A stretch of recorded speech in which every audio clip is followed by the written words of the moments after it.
Here at home, higher education campuses around the country are now getting busier and busier as students go back. Some new students come onto campus for the first time. Some of these students may be vulnerable to gender-based violence, to being attacked by men. Siyathaba Nkonyane is the Deputy President of the South African Union of Students. Siyathaba, good afternoon to you. What are you trying to do to look after new students, and particularly young women coming onto campus for the first time? Good afternoon, Stephen, as well as your viewers at home.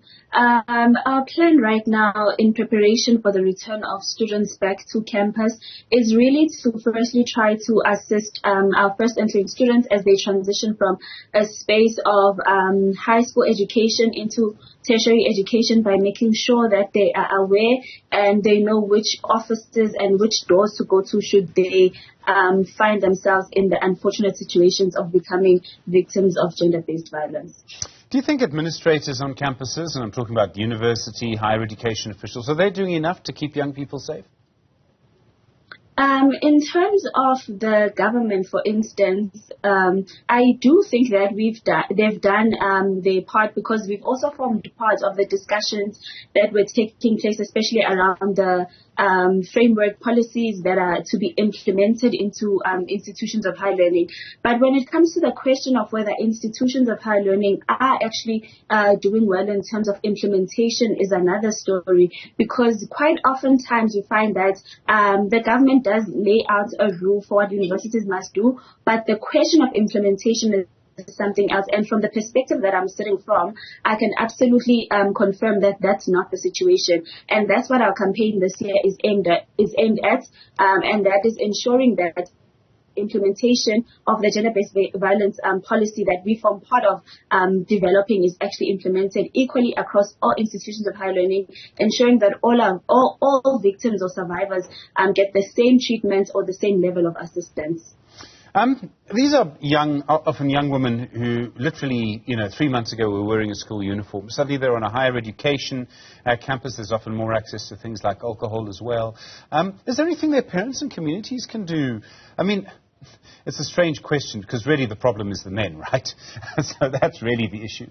But I mean, it seems to me that in a way we need to sort of try and bring up our children differently to stop gender-based violence, and that's got to start with boys before they become men. It's got to start in so many different ways.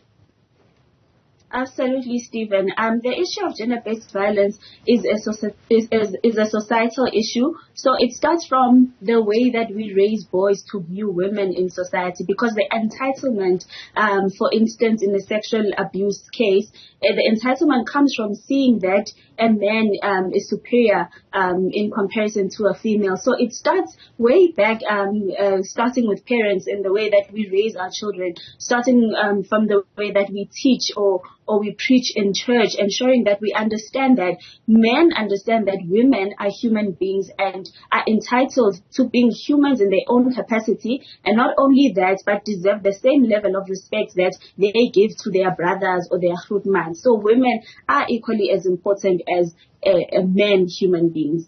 And Siyathaba, I mean, often at the beginning of the academic year, we do see students battling to get into institutions. There are often complaints, often protests really, about registration fees. I know NSFAS students won't have to pay registration fees as they enter this year, as I understand it. Are you expecting more protests like that this year?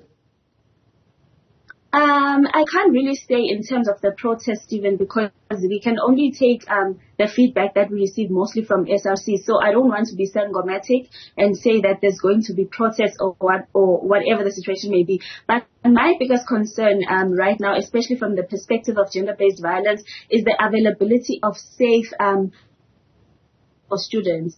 So definitely there is a crisis there, because even in the minister's address last week, he did indicate that we only have about 400,000 safe and effective residences for our students, and that's a crisis because higher education universities right now are taking about 3 million students currently. So what must happen to the rest of the students that are accepted, are qualifying, and are supposed to be catered for by the university? So there's definitely an issue around that, and the fact that cost of living is very high. Outside just being able to provide accommodation, it's an issue of affording to buy food, buy other necessities that any human being would need to be able to cope or function in life. So definitely there's an issue there, but whether or not processes are booming or brewing in the country, I can't really say right now. I appreciate the honesty. Siyathaba and Nkonyane, thank you, Deputy President of the South African Union of Students.